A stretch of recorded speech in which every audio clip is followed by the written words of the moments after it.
I got it. Oh, he's here. Okay. He's one here. I call the meeting to order. It is 6:30 on May 23rd. Welcome to the Olentangy Local Schools Board of Education business meeting. So in terms of introductions, I thought since we're in kind of an unusual setting, it would be helpful to introduce. So to my right and to my left, your right, is Stacy Dunbar, Vice President of the Board, David King, Board Member, Todd Johnson, Interim Treasurer. To my right, your left, is Dr. Wade Lucas, Superintendent, Julie Wagner-Fiesel, Board Member, and Adam White, Board Member. So with that, I would like to call the meeting to order. Todd, or Mr. Johnson, could you please call the roll? Ms. Dunbar? Here. Ms. Fiesel? Here. Mr. King? Here. Mr. White? Here. Mr. O'Brien? Here. Pledge of Allegiance, please. The flag and behind us. Oh,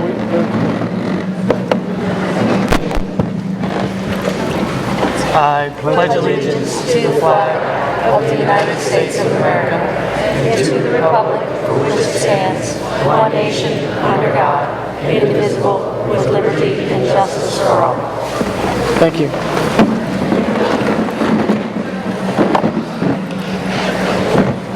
Okay, I would entertain a motion to You want to say anything about the addendums? approve the agenda. Okay, so we have addendums to the agenda. I think everyone should have them. Adam, I think they were placed in front at your spot there. Does everyone have their addendums? So I would entertain a motion to approve the agenda as amended. So moved. I'll second. Okay, call the roll. Any discussion? Okay, call the roll, please. Ms. Dunbar? Yes. Mr. King? Yes. Ms. Fiesel? Yes. Mr. White? Yes. Mr. O'Brien? Yes. Okay, so tonight's meeting is a special one for us because it's the evening that as a board we get to recognize students and staff members for their outstanding achievements in co-curricular, extracurricular, and athletic activities. We also recognize our community service winners, exemplary adults who have given back to Olentangy throughout the year. This year we have more than 100 students, coaches, and advisors to congratulate, including a new team that has become quite a source of pride around here. That's the Olentangy First Robotics Competition Team. We have a video prepared to help us introduce this new team. Please roll the video.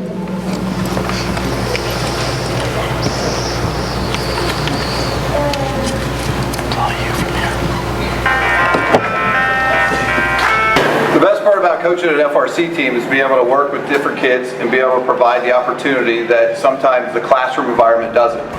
Getting to see kids work with all these different machines and work together and then come to finish that common goal was the best part about coaching an FRC team. The best part about being on the team was meeting kids with the same interests as me, both on the team and at the competition. I loved working together with the other members of FRC, like working with from the programmer side to the building side and just coming together and working together was probably my favorite part. Difficult, but a good learning experience. The best thing about being on FRC is that it's a way for people that are more technically involved with math, science, computer programming, electronics to express their interest. The environment is like what you would experience with a college class doing projects or what you'd experience in the real world engineering. You have a task and you've got to solve it and you've got limitations and you have just an environment that you can't get in the normal classroom. So if you have a programming problem, but the people building the robot didn't understand that problem, it was like communicating across boundaries. The best thing I learned is how to do engineering with a team, because you have lots of people to work with, you have a big task, so how can you break apart this problem and attack it as a group? That's a really important skill to take to the real world. The best part of being on FRC was probably the fact that we had a lot of kids come in who didn't really have any experience building, and we had kids who came in with no experience whatsoever who were leading by the end, by that competition at the end of the 6 weeks. Watching our robot Babs score some frisbees was pretty sweet. And just seeing our robot and something that we worked so hard on, like in a competition with a bunch of other teams, like it was just really neat to see the other teams, and it was really exciting just to see our robot. My favorite part about the competition was all the energy. Everyone was really excited and it was just a great atmosphere. Well, the most important thing I learned about FRC was how was to be helpful towards others, because even though everyone else at the FRC competition is really competitive, they're also really helpful at the same time. They're willing to lend us tools if we're missing any. So it really shows that there's a boundary. There's also respect that goes on between two teams. Sportsmanship, it's also another version of sportsmanship. You have to trust the other team and they trust you, and at the same time, you're having fun competing against each other. Mr. Schmidt, now that competition's over, what are we going to do with Babs the robot? Oh, don't worry. We got a good job for Babs now.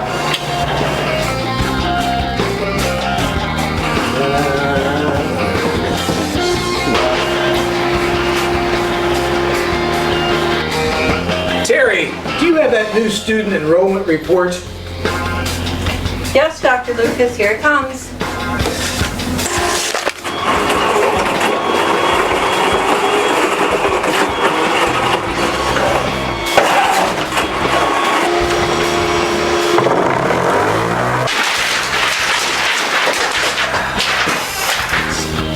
Babs, you better stick to frisbees.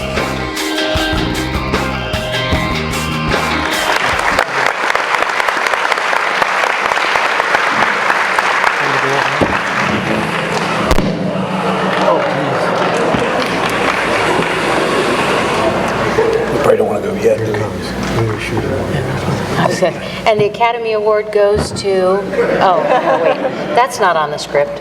The board is happy to recognize Olentangy FRC team advisors Rory Schmidt, Andy Halter, and Kent Thiede, and of course Babs, the Regional Robotics Rookie Team of the Year.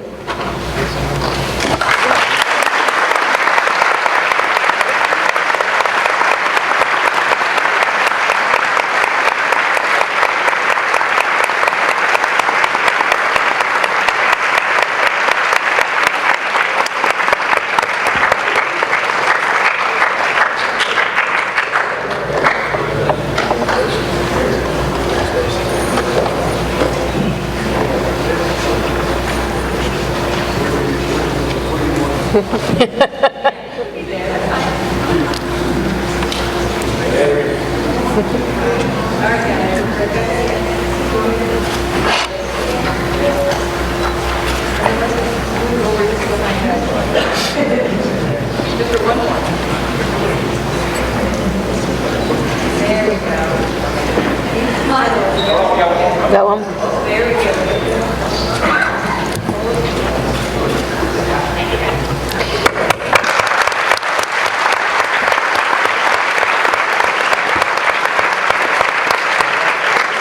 Now we'll move into the rest of our awards for this evening.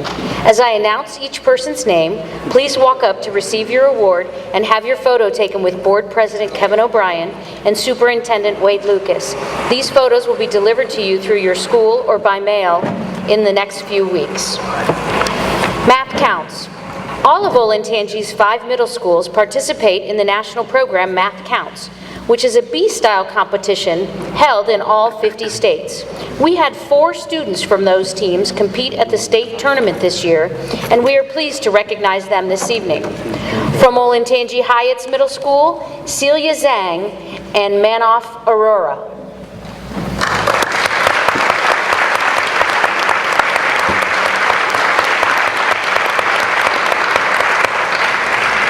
From Olentangy Liberty Middle School, Nolan Vodrancek.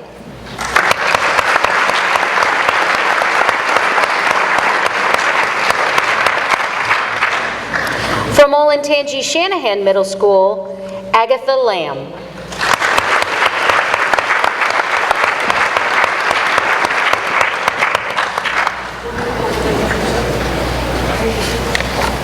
Wait, we got one more. No, they're doing each school.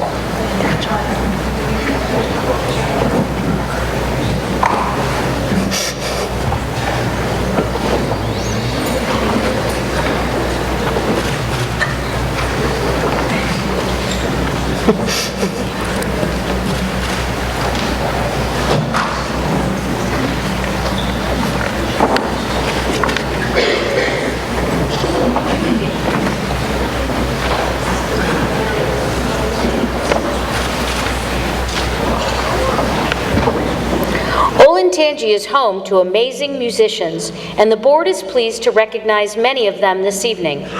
Our district is proud of the vocalists and musicians earning state-level honors over the past year. From Olentangy High School, Blake Geisting, All-State Orchestra.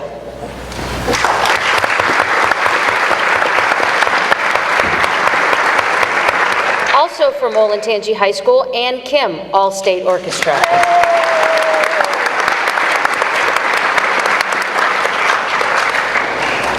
Also from Olentangy High School, Ryan Thiede, All-State Orchestra.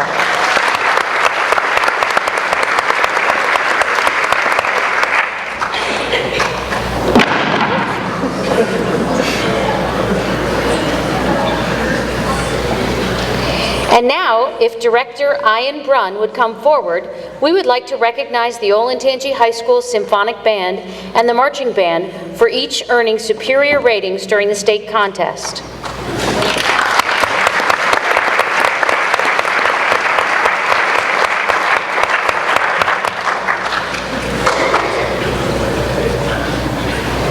The board would also like to recognize and congratulate Director Michelle Moss, representing the Olentangy High School Chamber Orchestra and Sinfonia, which both earned superior ratings at the state competition.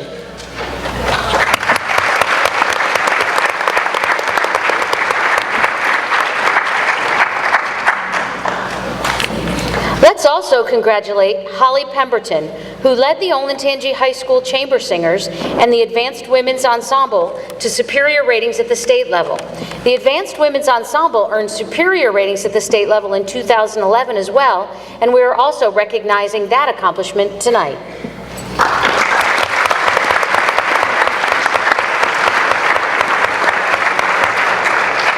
We would also like to recognize and congratulate the following Liberty High School students for their musical achievements. Daniel Parsons, All-State Jazz Ensemble.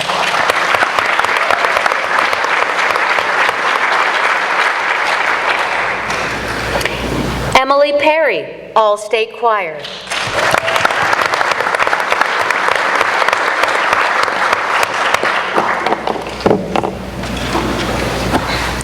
Courtney Silver, All-State Choir.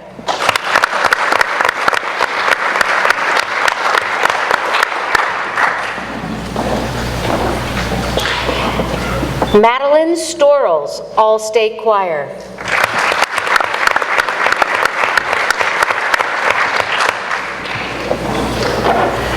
Christina Zhang, All-State Orchestra.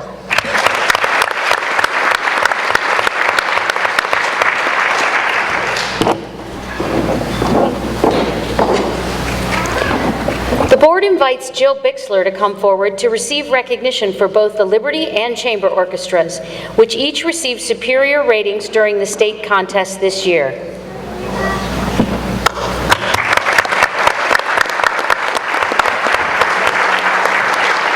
We would also like to congratulate Travis Hicks and the Liberty High School Winterline for being honored as World Champion finalists.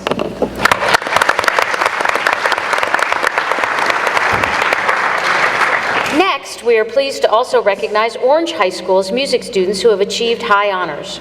From Orange High School, Yeon Soo Kim, All-State Orchestra.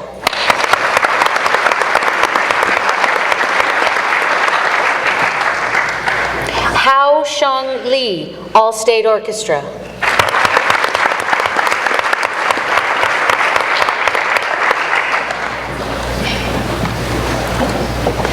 Colin Nicholson, All-State Choir.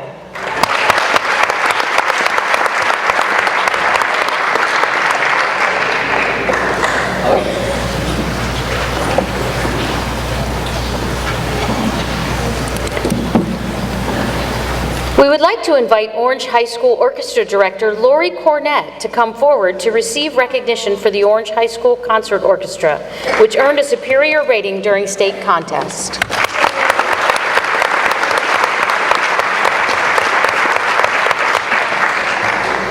The board also congratulates Cheryl Brooks, Orange High School Choir Director, and the Orange High School Choraleers for achieving a superior ranking at state competition this year.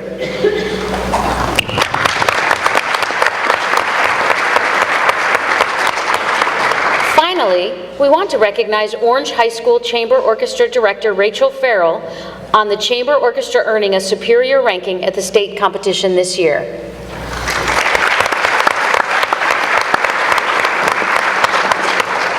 In speech. Each year, our high school students in speech participate in numerous competitions. This year, Olentangy High School had a debate duo that excelled in speech competitions and excelled at the state finals. They are Amjad Akif and Ryan Kelly.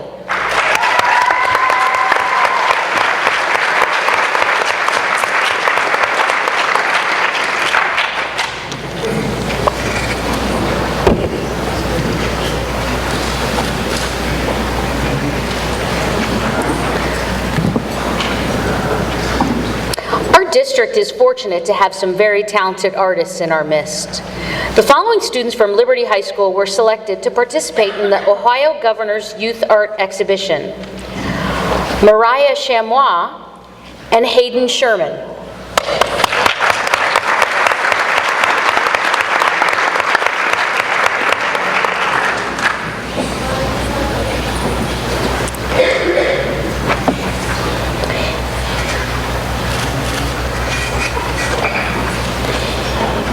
In addition, 2 students from Liberty High School were selected as exhibitors at the 2012 National Ceramics K-12 Art Show. Please join me in congratulating Kira Cannell, Erica Seifring.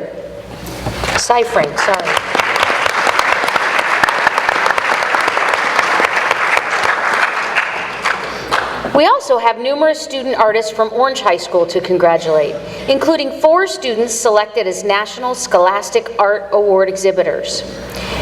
Nicholas Baroni, honorable mention. Nicholas was also a regional winner for the Ohio Governor's Youth Art Exhibition.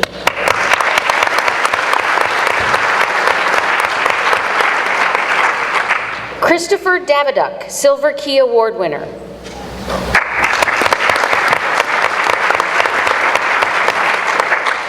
Paul Pierce, Gold Key Award, Best of Show.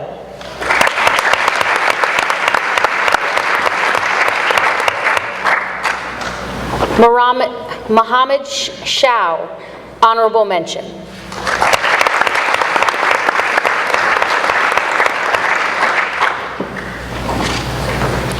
Orange High School also has 3 students who deserve recognition for being selected to showcase their art at the U.S. Congressional Art Exhibition. Savannah Altman, 2nd place. Aaron Ebersbach, 3rd place. Madison Safer, 1st place. Madison was also the state winner for the Ohio Governor's Youth Art Exhibition.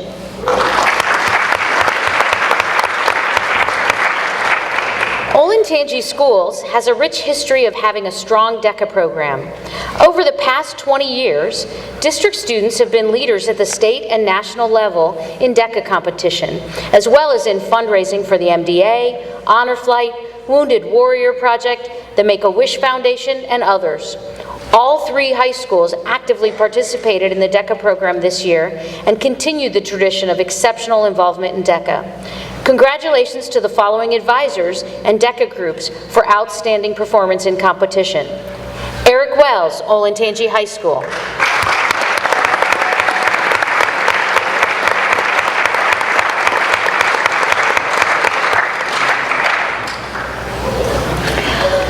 Mike Reese, Liberty High School.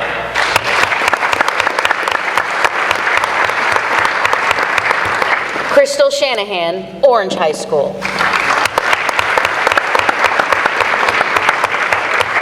The following Olentangy High School students placed in the national top 10 for their project: Hannah Gifford,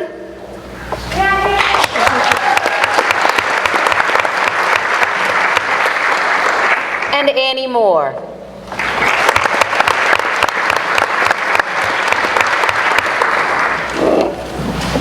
The following Olentangy High School students received the National DECA Champion Award for their projects: Gabrielle McCabe,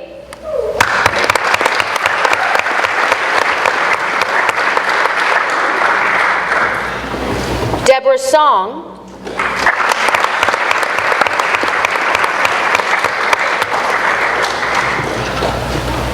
And Sophia Tran.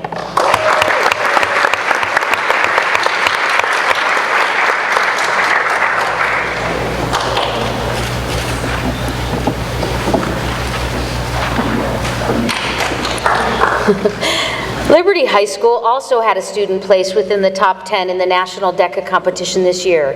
Congratulations to Gus Olmsted.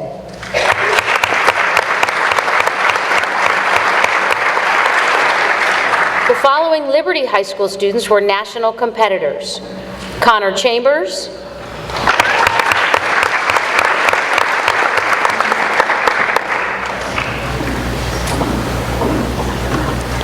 Tyler Menges, John Schultz,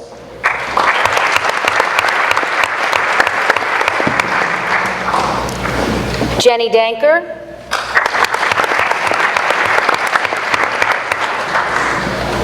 Carolyn Felice.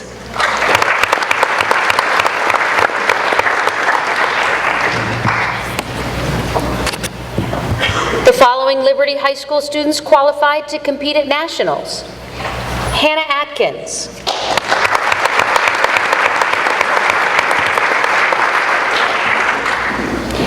Mitchell Dury,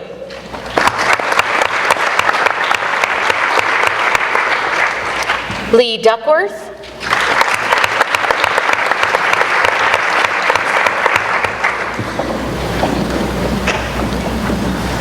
Matt Lennon,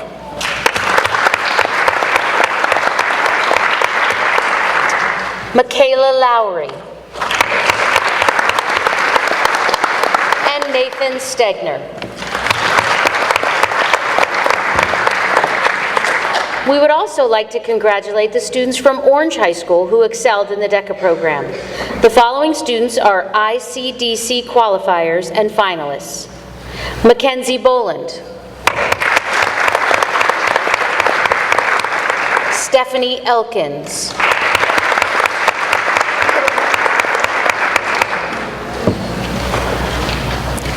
Connor Niles,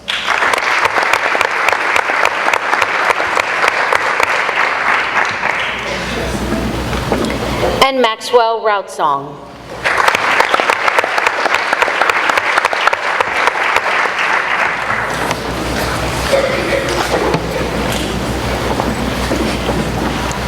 Finally, let's congratulate the Orange High School students who received School-Based Enterprise Gold Level certification. Grace Fisher,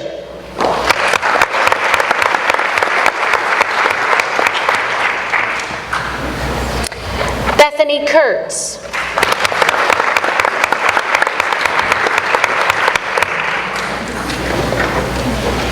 and Rachel Ramsey.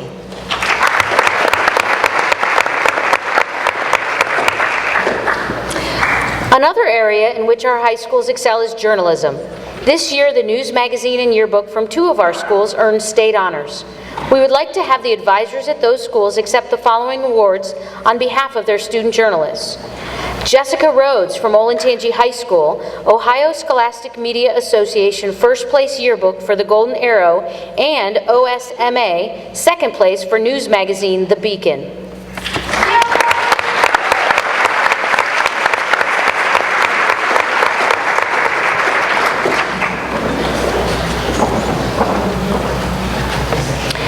Carrie Phillips, Orange High School, NSPA Story of the Year, second place for the Courier, and the OSMA first place yearbook for the Bronze Bayonet.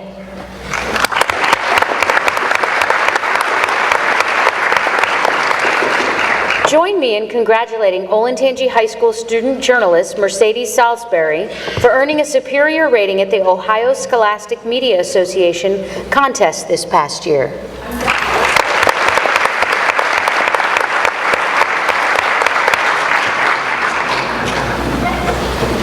Next, let's congratulate the following student journalists from Liberty High School for receiving superior ratings at the Ohio Scholastic Media Association contest this past year: Noel Aziz,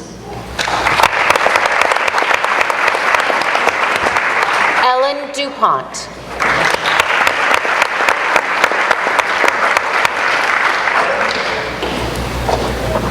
And Rosalind Ransaw.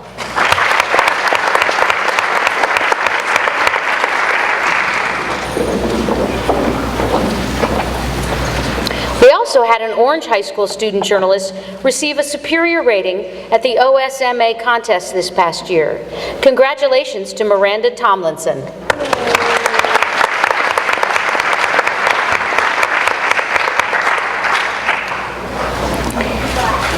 In addition, 4 student journalists from Orange High School received the OCC Academic League James L. McCannon Excellence in Journalism Award. The board is pleased to honor Eric Aumiller,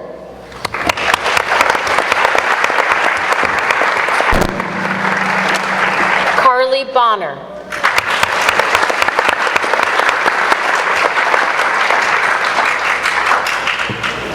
Paul Pierce,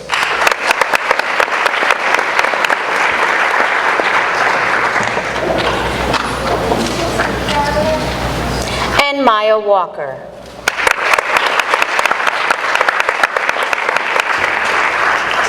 As we continue to honor our amazing students, we now turn to recognizing our phenomenal student athletes.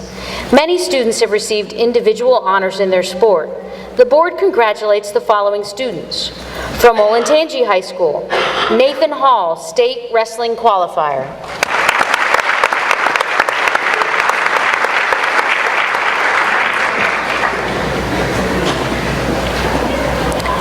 Andrew Horstman, second team All-State Football.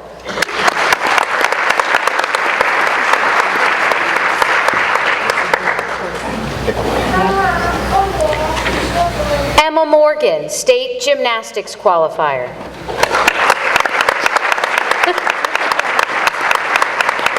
I think she's going to come to a flip on the stage. No, wait. Ellie, Nebraska, State Swimming Qualifier.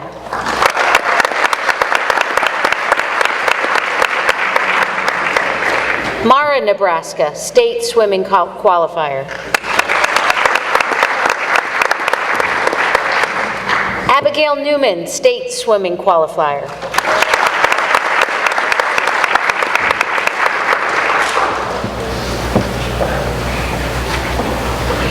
Erica Poling, State Swimming Qualifier. From Liberty High School, Olivia Ball, State Diving Champion.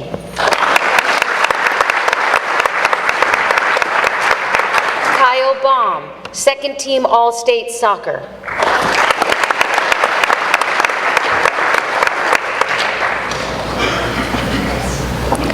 Olivia Bentley, State Swimming Qualifier.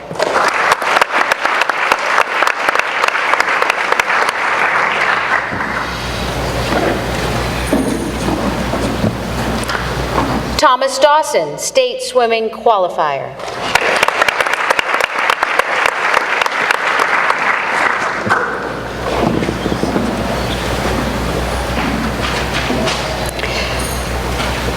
Sam DeRoy, State Soccer Player of the Year, First Team All-State and NSCAA All-American.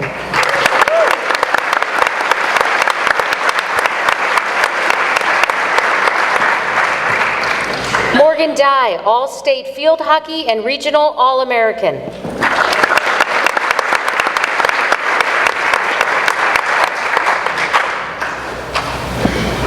Jonathan Furness, 7th place State Wrestling Tournament.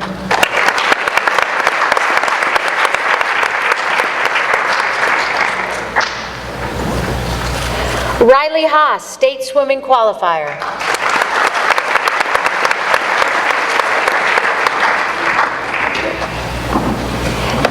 Cameron Hiltner, State Swimming Qualifier.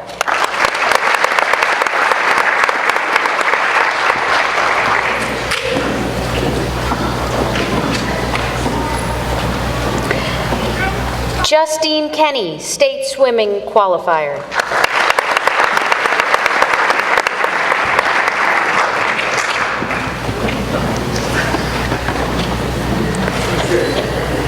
Brittany Menninger, All-State Diving, State Diving Qualifier.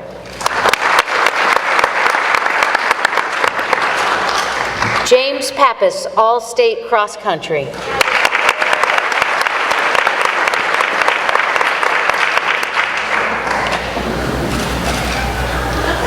Giuseppe Penzone, 5th place state wrestling tournament.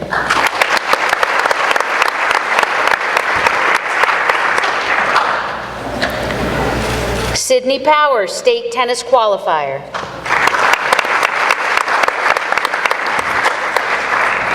Caroline Racky, state swimming qualifier.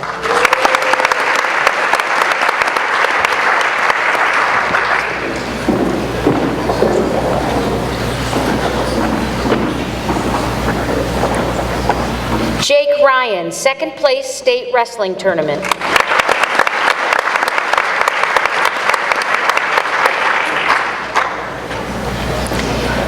Jack Sazwa, state swimming qualifier.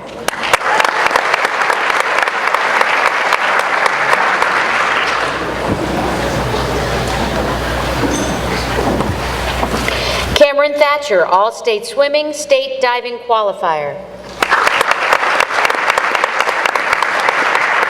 And Claire Wiles, individual state qualifier, cross country.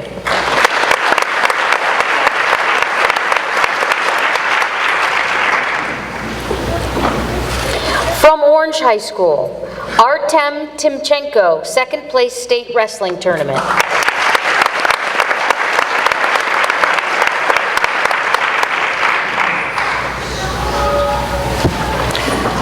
Our student athletes are led by fantastic coaches and mentors, many having received team and coaching honors this year.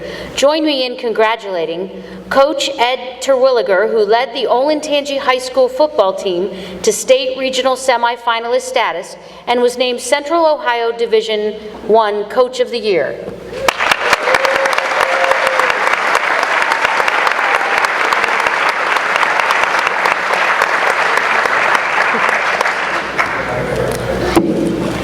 Liberty High School's award-winning teams and coaches are: girls volleyball coach Jen Chapman was named the Central District Coach of the Year.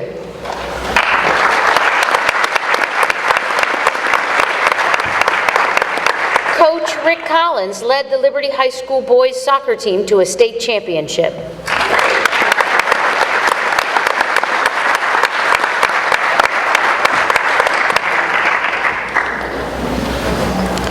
Coach Marianne Flannery was at the helm when the Olentangy Liberty High School field hockey team gained status as an Elite 8 district finalist.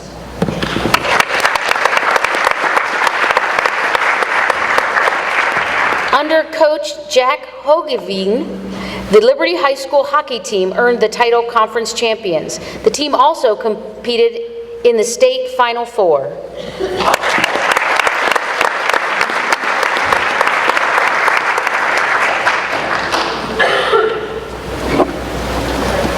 Coach Jared Mills of the Liberty High School boys cross country team earned the 2012-2013 OHSAA Sportsmanship Award.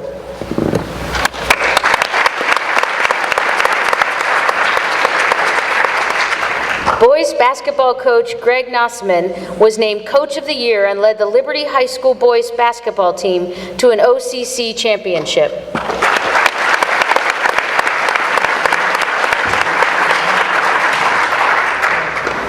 I thought maybe he was still trying to fix the Liberty senior prank today. You'll have to fill us in. Orange High School's successful athletic seasons were highlighted by the following accomplishments. John Sheets led the Orange High School bowling team to an OCC conference championship.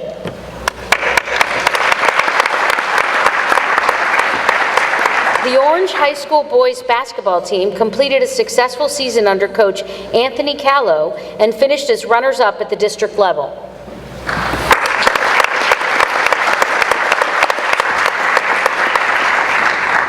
Coach Marianne Grimes' Orange High School girls basketball team was the OCC champion, district champion, regional champion, and competed in the state Final Four.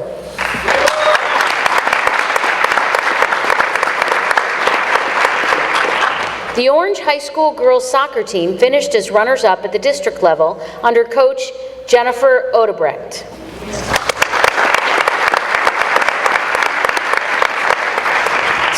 Bryant coached the Orange High School boys soccer team.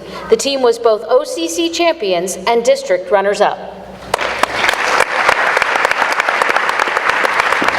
On behalf of the board, I would once again like to extend our congratulations to the many outstanding students, coaches, and advisors recognized this evening.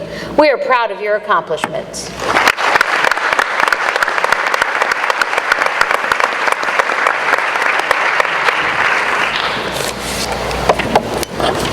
Now for the Board of Education Community Service Awards.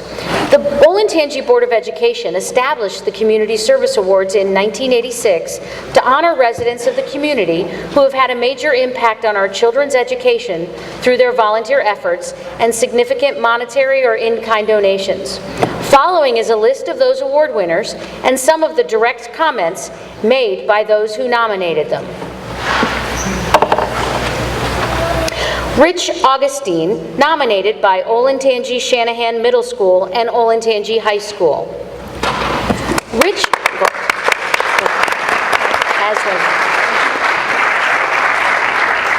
Rich helps with athletics above and beyond what any normal parent would do. He has helped the Shanahan Middle School cross-country and track programs while his kids were involved and after. He also keeps stats for the Olentangy High School boys basketball team. Great job, Rich.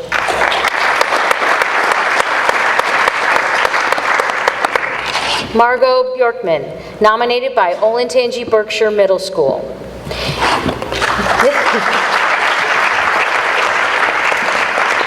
Ms. Borkman has been a tremendous help to the Berkshire Power of the Pen teams this year by organizing lunches and spending an entire day monitoring students' belongings while they participated in a contest. Without her help, Berkshire would not have been able to have a group at the district tournament.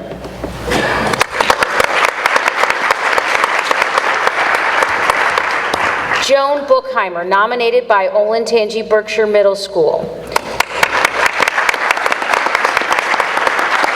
Joan volunteers on behalf of Pop Arts this year and has done an outstanding job. She is so detail-oriented and organized. Our boosters have been singing her praises, and Berkshire appreciates her very much. Ellie Kleinsmith, nominated by Johnny Cake Corners Elementary School.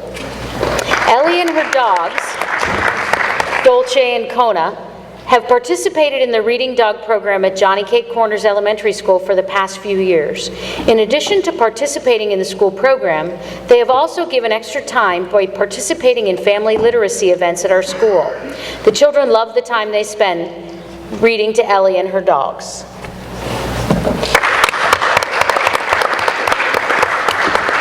Melissa Fannin, nominated by Scioto Ridge Elementary School. Melissa has been a tremendous asset to Scioto Ridge Elementary. This is her second year here, and she has made a significant impact on our school in many ways. We appreciate all that she does for our building.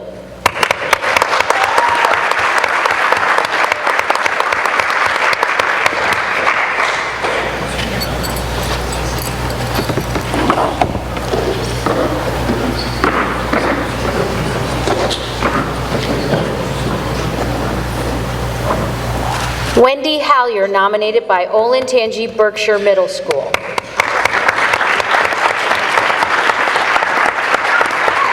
Wendy Hallier helps in the Berkshire Middle School athletic department selflessly. She helps arrange parents to bring food for our athletes and make sure all athletes are fed well and on time. She also devoted time to help with wrestling stats, make a season video, and created a web page to view throughout the season. Her efforts and contributions are appreciated.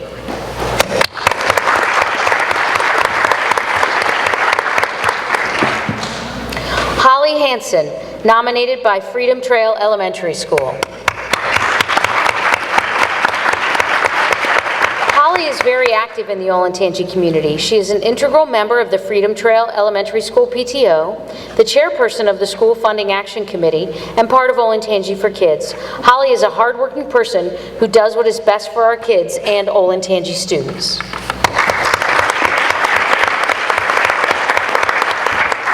John and Arnie Harmon, nominated by Olentangy Orange High School.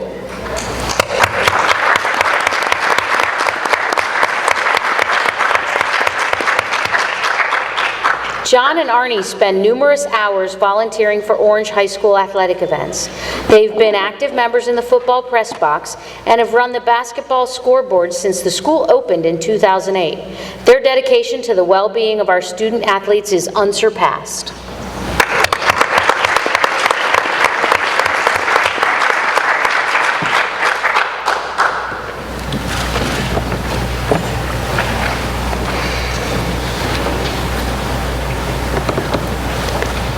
Ginger Jayaraman, nominated by Wyandotte Run Elementary School.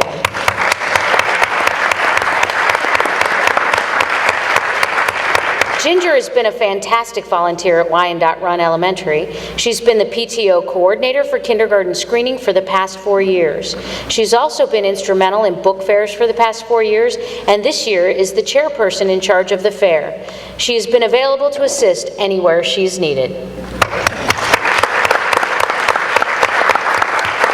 Alicia Kelly, nominated by Tyler Run Elementary School.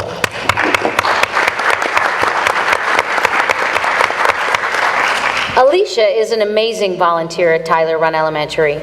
She puts her heart and soul into our school. She is always helping teachers, especially our art program. Alicia attends PTO meetings on a regular basis and coordinates our volunteers at all our school events. Tyler Run is grateful for all that Alicia has done over the years.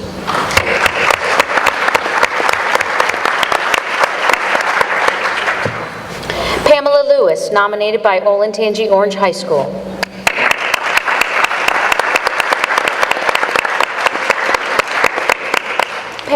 Pam Lewis was instrumental in our diversity efforts since opening Orange High School in 2008.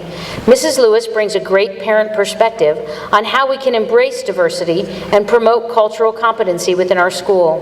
Mrs. Lewis helps out with our Black History Assembly each year and co-facilitated a community forum on the topic of diversity at Orange.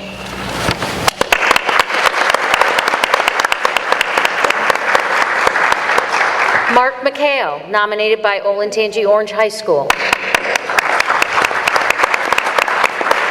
Mark has been an active member of the Orange High School Athletic Boosters since its inaugural year. He has served in many positions, most recently acting as the Communications Director for the Booster Club. Mark has also been available to help the athletic department at any events when needed. Orange is so grateful for his efforts. Linda and Jason Papworth, nominated by Oak Creek Elementary School.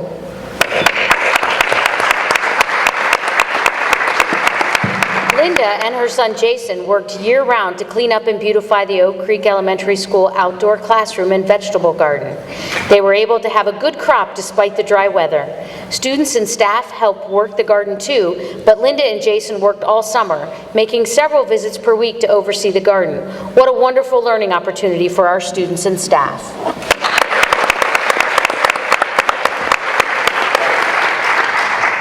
Cindy Pearson, nominated by Olentangy Berkshire Middle School.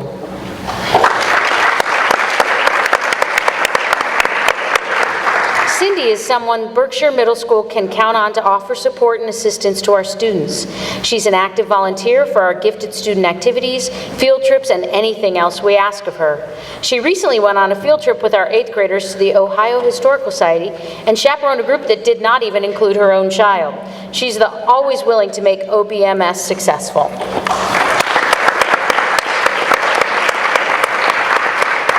Nancy Perry, nominated by Olentangy Liberty High School.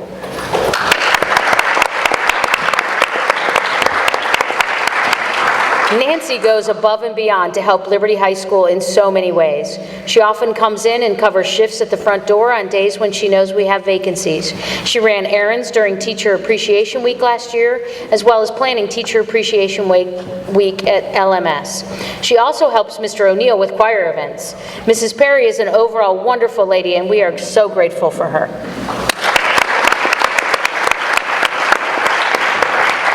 Beth Probst, nominated by Wyandotte Run Elementary and Liberty Middle School.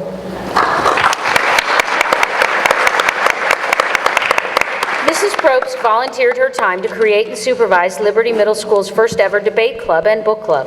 Both clubs meet once a week, and the debate club has more than 50 members.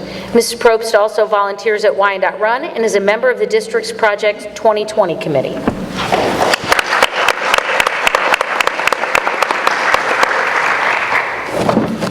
Mac Richardson, nominated by Tyler Run Elementary School. Mac has served as our PTO's COSI on Wheels coordinator. He is always very organized and responsible. He attends PTO meetings on a regular basis. We are grateful for all of Mac's dedication, leadership, and hard work for the students at Tyler Run Elementary.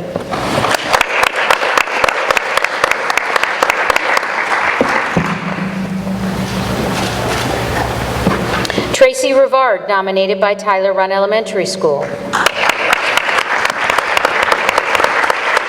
Tracy is an invaluable asset to Tyler Run Elementary. She served as PTO president and most recently chaired various committees such as the Walkathon, our biggest fundraiser.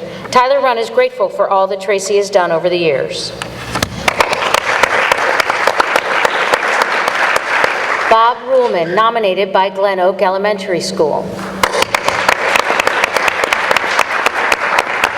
Bob started up an open gym for grades 1 through 5 this year and sought out volunteers to provide this great active program for our students.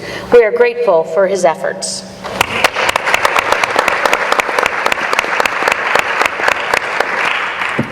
Sally Shiverdecker, nominated by Olentangy Berkshire Middle School.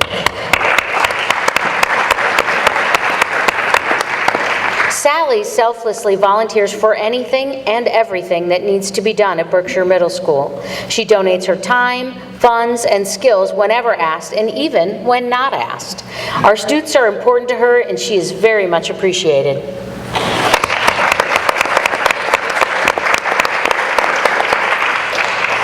Donald Smith, nominated by Olentangy Orange High School.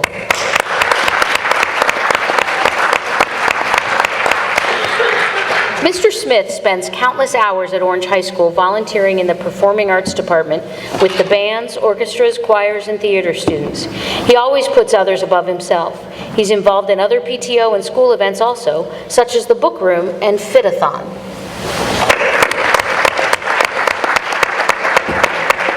Joyce Smolin, nominated by Scioto Ridge Elementary School. Joyce is a relatively new parent in Olentangy. With her drive and passion, she's jumped right in to make a positive, significant difference. Her volunteerism at Scioto Ridge has been invaluable. She revamped our school carnival this year, and it was a huge success. We raised money for technology in our classrooms, and our families had a great time.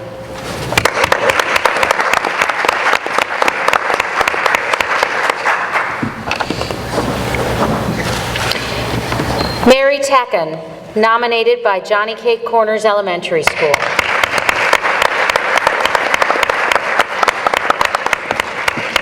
Mary and her dog Blaze have been volunteers with the Reading Dog program at JCES for the past few years.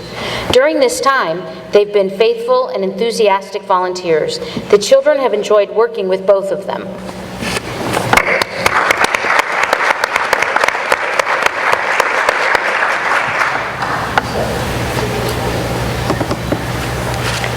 Heather Tembley, nominated by Tyler Run Elementary School. Heather has organized many Tyler Run book fairs and enrichment days the last couple years. She also has volunteered in many teacher classrooms. We're thankful for all the time and dedication Heather has given to Tyler Run. Melanie Ward, nominated by Wyandotte Run Elementary School. Melanie has been an active member of our PTO for many years. She has held offices and most currently is co-president of our PTO. She's given many hours of her time to help Wyandotte Run with activities, fundraisers, and educational events.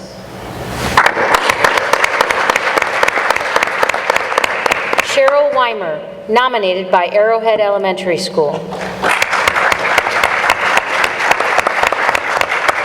Cheryl Cheryl Weimer has been actively involved in the Olentangy Local School District for the last 15 years. Cheryl began volunteering when her oldest, now college age, was in elementary school and continues to volunteer in her youngest daughter's elementary building and classroom. Throughout the years, Cheryl has held many different PTO positions at the elementary level and music booster positions at the middle and high school level.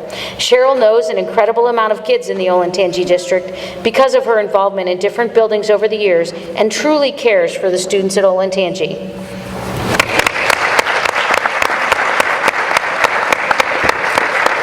Carol and Don Ziliak, nominated by Wyandotte Run Elementary School. The Ziliaks have given of their time and money for many years now as major contributors to the pasta dinner. They will continue to be an important part of WRES as their children will be here for many years to come.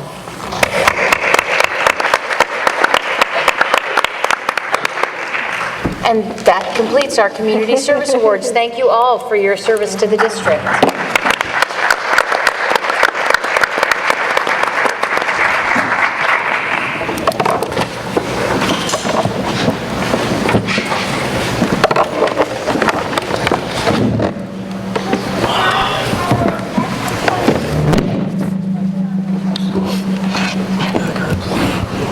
All right, thank you, Stacy. And for those of you that are here, you're welcome to stay, but we understand if you choose to leave as we get back to board business. So next on the agenda is the superintendent's report. So Dr. Lucas, if you would.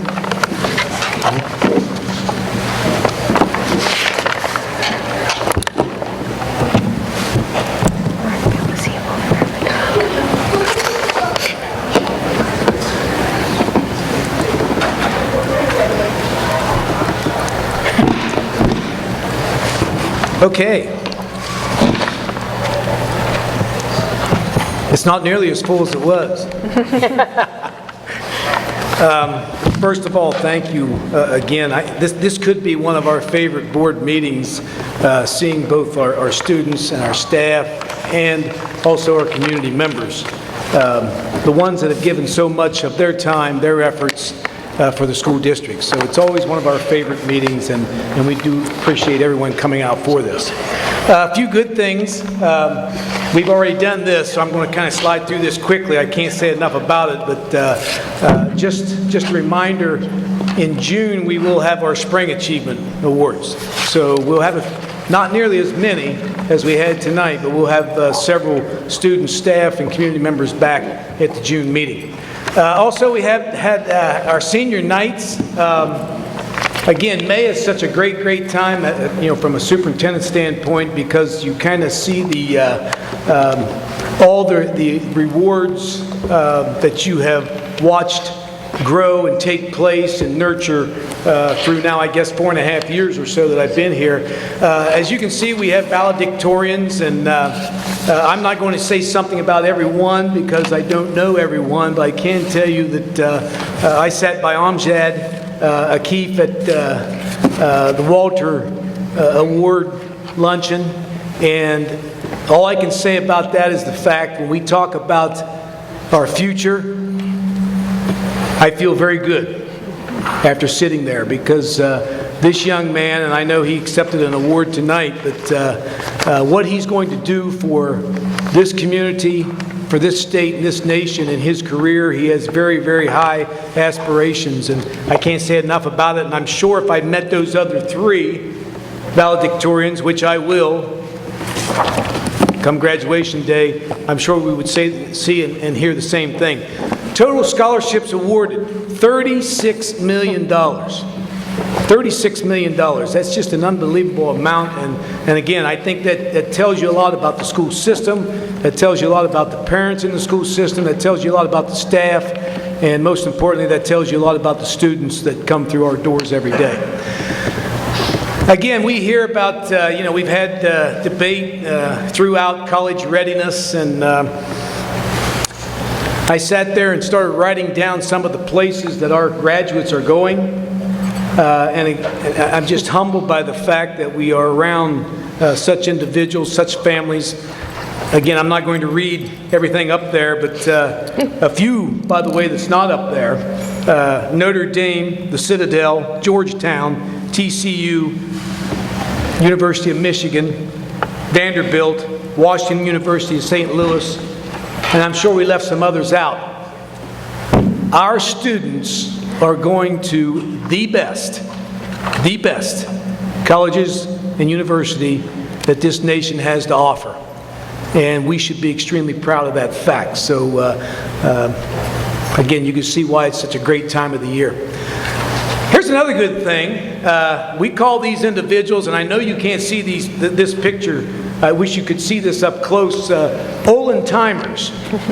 Olentimers. Those are the individuals that were here when we were one building and are still here. And by the way, a few of those individuals received an award tonight. And of course, those numbers are dwindling, as you might imagine. Those individuals are gradually retiring out of the system. But in talking with Karen Truitt, our communications director, this story that we ran in our latest staff or bulletin, community bulletin, probably had the most interest from a social media standpoint than any story we've ever ran in the school district. So this is the history of Olentangy. These are the individuals that have taken us through the tough enrollment, the growing pains of getting larger when we were just one small building at one time. So if you have not had the opportunity to read this story, I highly encourage you to read it, because we are very blessed to have these individuals still with us. Some of them we will be acting on retirements here, if not tonight, very soon in the near future. And as the years go by, that group gets smaller and smaller, as you would imagine. Also, we had some Orange Middle School students created apps used in their science class. This happens every year. Highly impressed with these individuals. DECA took part in an honor flight on May 18th. I think we've had that DECA group present before our board. Anissa Harden has published her second book, not her first book. She's a graduate in this year's graduating class, and of course, she shared those books with Wyandotte Run. I ran into Anissa at the Alum Creek Carnival, and she had her second book, and she signed it and gave it to me. And she's going to Ohio University with 3 majors, by the way. And I can't remember what the 3 are, by the way, because she's so extremely talented. So we're very proud of this individual. And again, you'll see her walk across the stage very soon. State funding. I could talk about state funding all night, but I see you guys out there shaking your head going, please don't. I just want to give you an update on state funding. I have testified before the House, have testified before the Senate. Mr. O'Brien and myself and Diamond McPherson and Todd Johnson went down, and we had great conversations with Senator Jim Hughes, great conversation with Senator Randy Gardner. Those individuals hold leadership positions in the Senate. Great conversations with Chris Jordan. And as you know, that budget is moving through the Senate and probably going to go to a conference committee. And we continue to have discussions with Representative Brenner, because when it gets to the conference committee, we need our individuals to go to bat for our constituents. Because I'll say this again, for 10 consecutive years, we have shouldered the burden of this growth in a tremendous way. Be extremely proud of yourself, the way you've supported the school system. But now it's time at the state level that we get some of those dollars that we have sent to the state over the last 10 years back. I want to recognize Todd Johnson. We got together and started talking about language. Because when you go down there to testify, as you know, everyone has a problem. Very few bring the solution to the table. And I heard Randy Gardner say, bring us some solutions, bring us some legislative language. Mr. Johnson got together with some of his colleagues, and we crafted and created some amendment language. And basically what it does, if you know anything about that budget, you know that in the House version, we are to receive $32 million additional dollars. But unfortunately, there was a cap put on that at 6%, which isn't very much money we'll receive, by the way.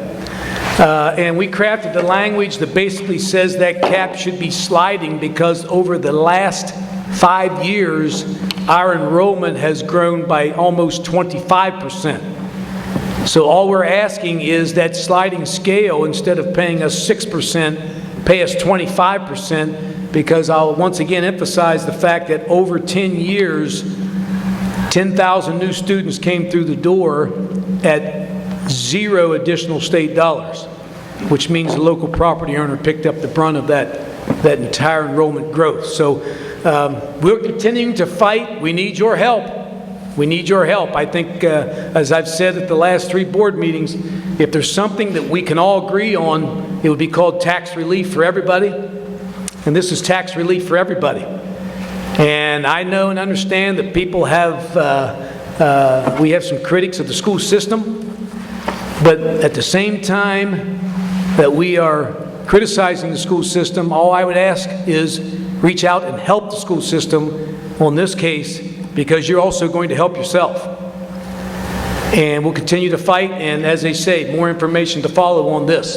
Race to the top, we had the evaluation committee update student learning objectives requirements to comply with ODE. We're creating a timeline and a frequently asked question document. And we're also now considering the special certified areas not addressed by OTES, like lit support, guidance counselors, school sites, so on and so forth. And again, we'll have more information on that. Hiring update, I wanted to save this for Mr. Marsh. He's going to come up in a little bit to update you on the school safety piece, but I'm going to kind of steal his thunder, and hopefully I don't fall off the stage when I reach over here. 78.5 potential positions, 34 and a half budgeted due to growth, 34 because of resignations, 10 leave of absence, and we have roughly half of those filled. So that's the reason, for example, that the board has an addendum this evening, because we get additional, we're hiring every day at this time of the year, and we will have additional individuals to add to board agendas from now until probably the start of school. Other agenda items, you see on your agenda, we have a turf discussion. We also have a recommendation to do some changes to our facility, and that would be the individuals from Liberty. We're looking forward to hearing from them. A lot of hard work has taken place in this district from a lot of individuals, and we're very appreciative of their efforts. Todd's going to talk a little bit about the 5-year forecast. Well, he probably won't talk a lot about it because we talked more at the last meeting, but we're going to be approving that. Linda Martin took some policy updates from the last meeting, and we're asking for approval on those. And we're also filling some open positions in the curriculum supervisor position. In fact, I believe Anthony is here. Is Anthony out there? Anthony Elkins, are you out there?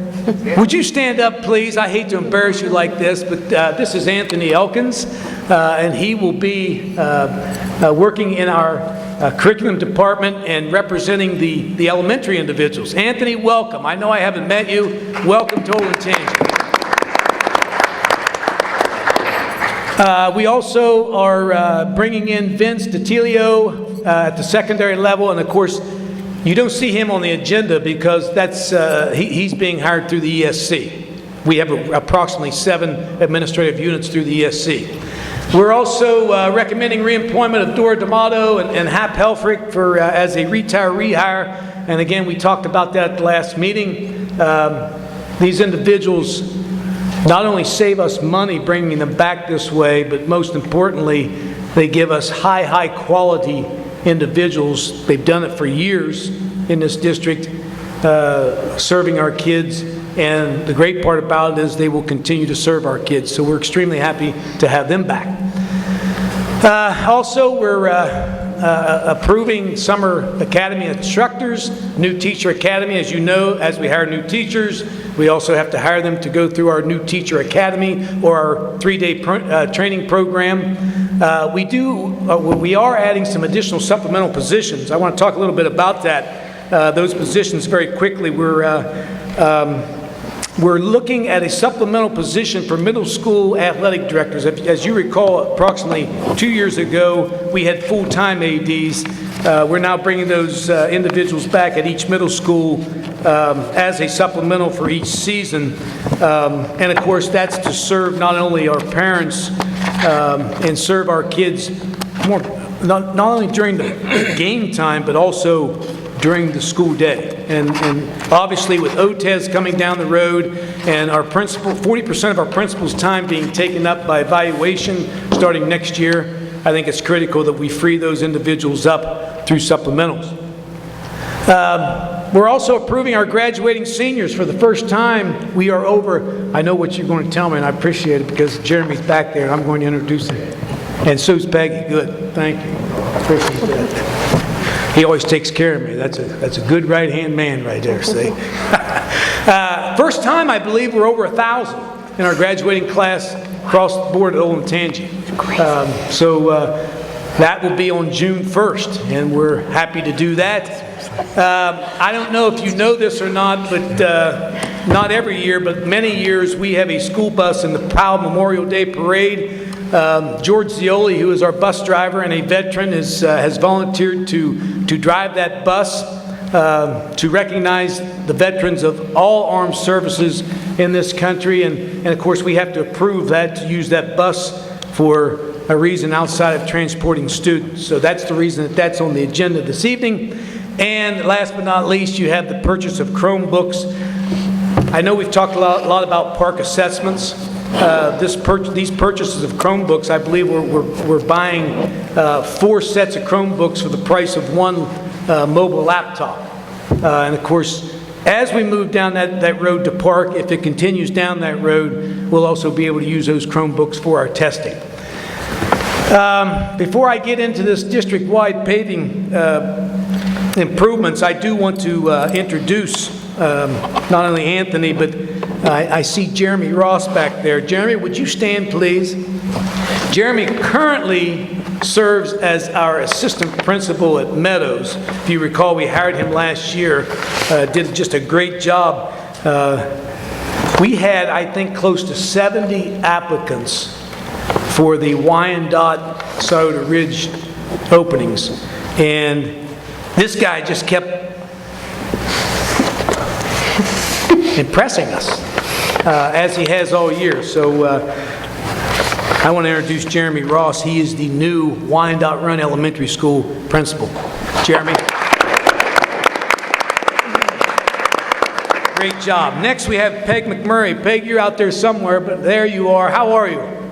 Good to see you. This is Peg McMurray. She comes to us from Big Walnut. Actually, she comes to us from Olentangy. She was in Olentangy, went away for 13 years, 12 years, and is the new principal at Scioto Ridge Elementary School. And we'd like to welcome Peg. Welcome, Peg. Welcome back. I may have Jeff Gordon talk a little bit about these 3 things if the board has specific questions, but we are doing, as you know, our paving projects, our paving improvements. This is going to be a yearly thing, and I think it's probably going to grow and be a larger need as the years go on.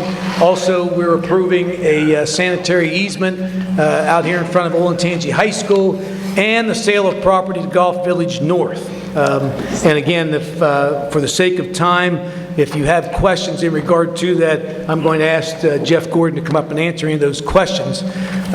Because with that said and done, I want to have Mr. Marsh come up and give you a quick safety update on what's really been taking place, not only at our community forum, but all year long. I've told you before about Mr. Marsh's work in the safety arena. We're very proud of what he's done, and he's worked extremely hard. And I'd ask him to give you a brief update on what's taking place in the district. So, Mr. Marsh.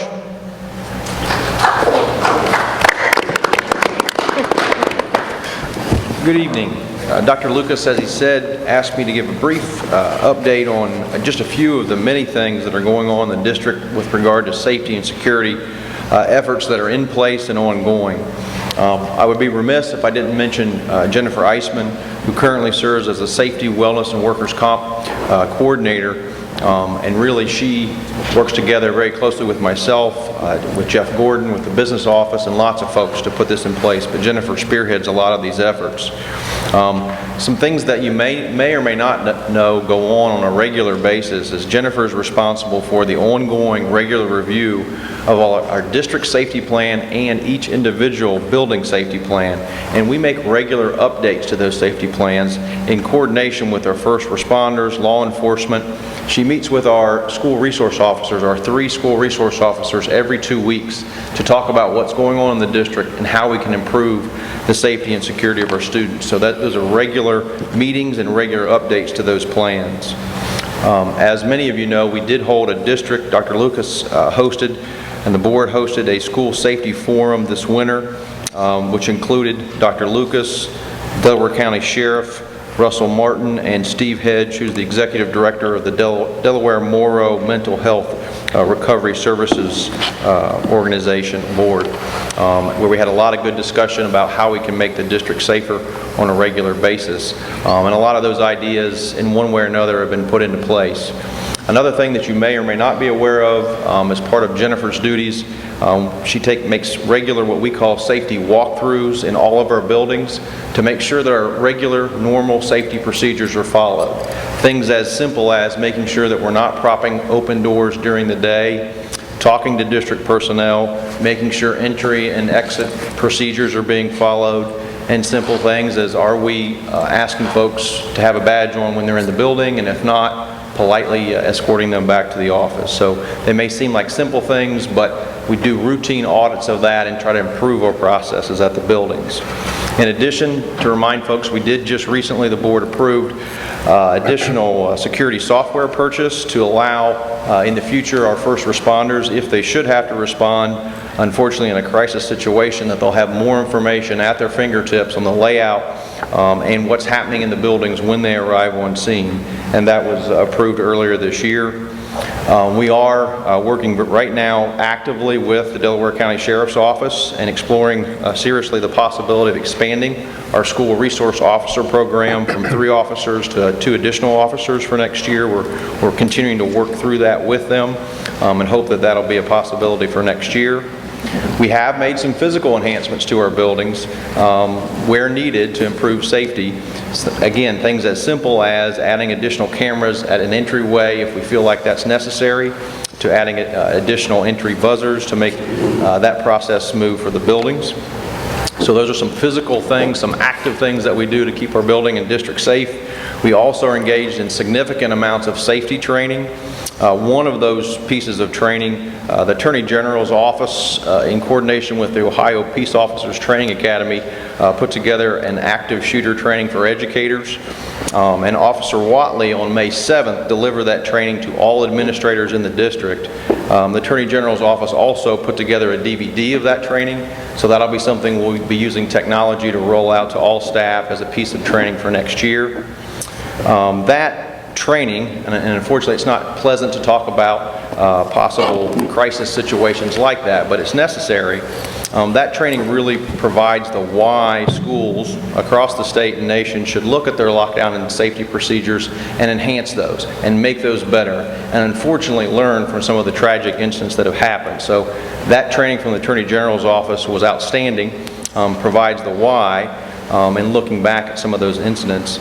At the school safety forum, Sheriff Martin talked about an additional training that would provide sort of the how to districts and administrators and teachers and all staff on how we can improve our lockdown procedures in the event that we would ever have a crisis in one of our classrooms in the district.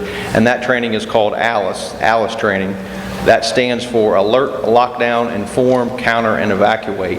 And the basic idea of that training is to make sure that educators, teachers, adults, students are able to make, in a crisis situation, make an independent decision to save lives and assess the situation that may be different than what you've planned for or trained for. So it's giving particularly adults the decision making to make good decisions in the moment of crisis, and things simple as if evacuation would be an option to get your kids to safety, to do that. So that'll be additional training that will be rolling out to all staff in this coming school year. So just to give you some idea, it's not something we talk about a ton, but I make sure to give the confidence to the community, to our parents, that we do take safety very, very seriously and are constantly working to make it better for the district. Thank you. Thanks, Gil. Thank you, Gail. Questions from the board? That concludes, I believe, yes, that concludes the report. I don't see any. Thank you. Thanks, Dr. Lucas. Next agenda item is the treasurer's report. Mr. Johnson. Careful on the end there.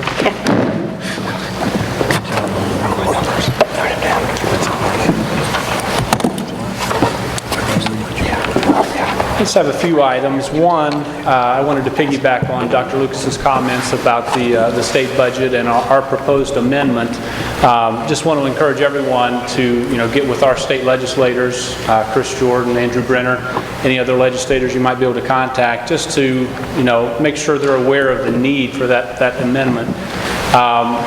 Really, our amendment is the solution we're proposing is all about fairness. Under the current formula, if there's a district that's losing students, they get put on the guarantee so that they don't lose funding. But if there's a district like us that's gaining students in a high-growth district, we get put on the cap so that we don't get the adequate funding growth that we need. So, like I said, just want to make sure that we're encouraging our legislators to understand the need for that. Second, wanted to point out there was a newspaper article last week referencing the board meeting and the presentation about the 5-year forecast. Article was well written, but I did want to point out that there was just an error in the dates that were referenced in that meeting regarding the 5-year forecast. It was stated that based on the current 5-year forecast, the levy would be able to stretch. We're confident the levy would be able to stretch to fiscal year 15, and we're monitoring closely to see if there's potential for 16. Those dates were added a year to that, and the reporter was kind enough to very timely print a correction. So just wanted to point that out.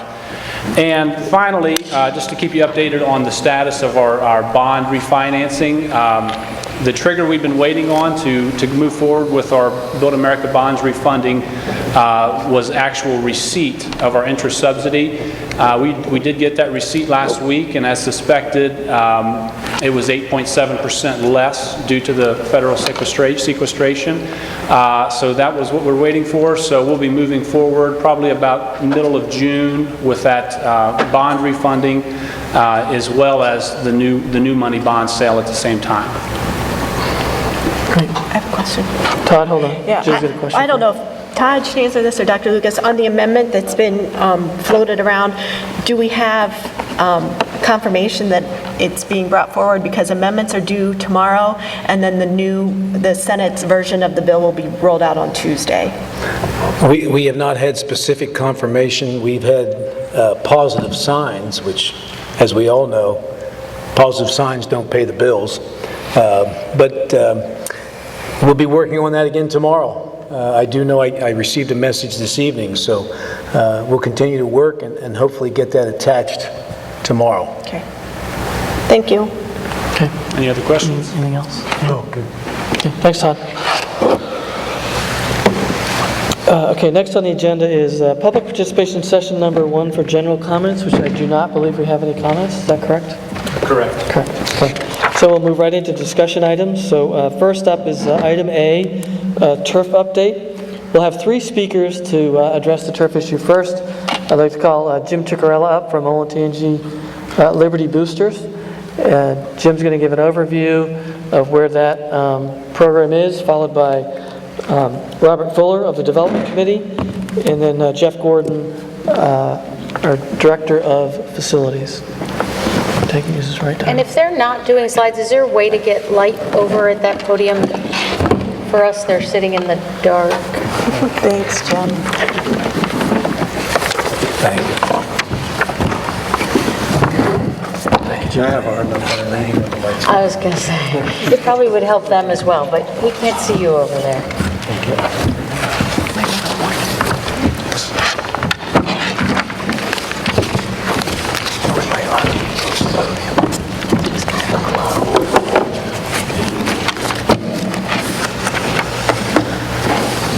Thank you. Okay. Well, we have the light of our computers. Yeah, I was telling We have to Stacy that I choose. have a hard enough time reading with the lights on.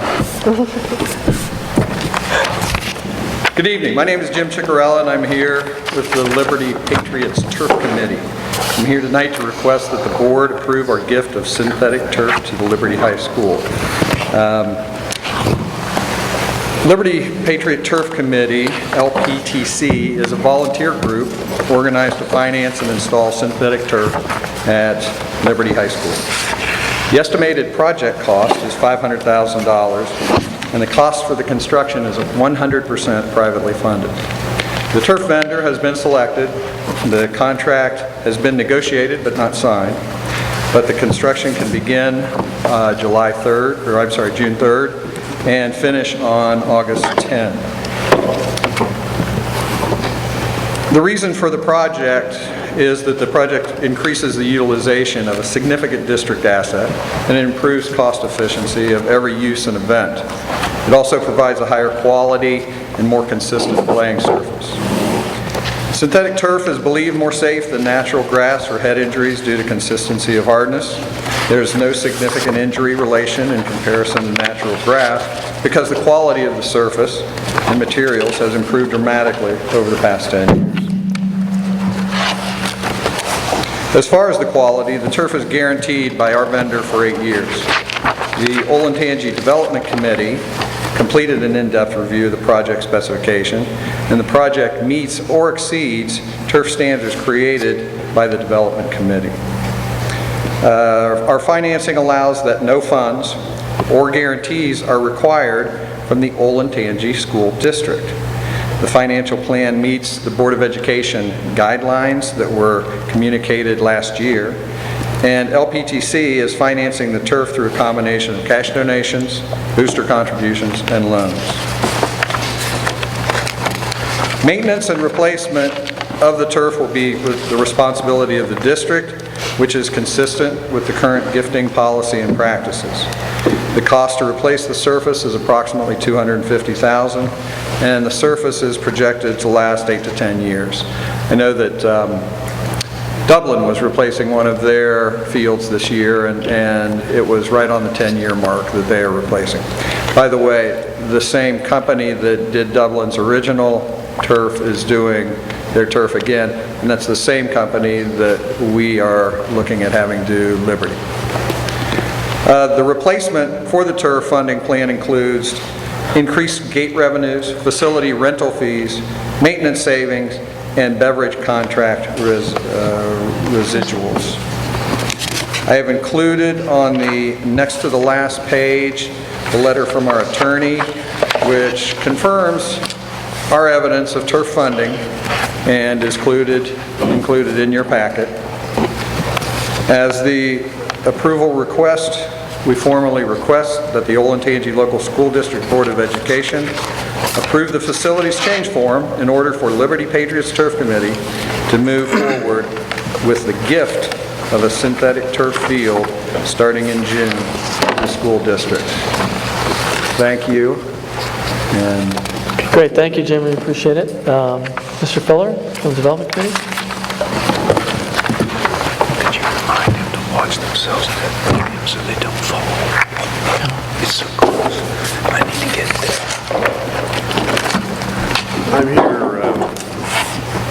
I'm here today to just give you a brief summary of the committee's activity in establishing the standards that Jim just mentioned. Our activities on this started actually last year when we met with a parent group that was trying to raise funds for the fields, and they informed us about their objectives and what they hope to be able to accomplish. However, the funding didn't materialize as quickly as everybody expected, and no fields were built last year. But earlier this year, things looked a little more positive, and the committee decided that we should try to learn a little bit about artificial turf. And so we had a vendor come in who generously gave probably 2 or 2.5 hours of his time talking to us and telling us about all the alternatives that can be considered when you put in a turf field. After that meeting and at our March meeting, we realized that there were so many choices that could be made that we ought to try to establish some criteria for the fields. And we did that in a pretty long meeting ourselves, going over many topics from materials to warranties and everything in between, I guess. And we established those criteria. And after that meeting, we met, Jeff and Michelle and myself met with a local architect here in Columbus who's had a lot of experience in artificial turf. And he went over with us some of the differences in vendors and the products that they have available. And we found his presentation very informative. And Jeff just happened to have a proposal on Orange's field, right? And so he asked Greg to take a look at that and make some comments on what he thought about what was being proposed for Orange. And he did that, and we found it very informative. And then, just in the nick of time, a proposal came in on Liberty's field, and he reviewed that for us and gave us some comments. So at then our April meeting, Jeff went over a little bit about what we had learned, made some minor suggestions for changes in the criteria. And the committee at that point decided to, first of all, commend Jeff and Michelle for all their effort in getting all this information together. And secondly, to recommend that the criteria be given to the parent groups who were trying to raise funds for the field. We also, at that time, suggested that Bill O'Sullivan, who has been involved in construction projects for many years for the district, and Greg Galletti be available to help with the supervision of the construction of the fields, to help ensure that the standards are met.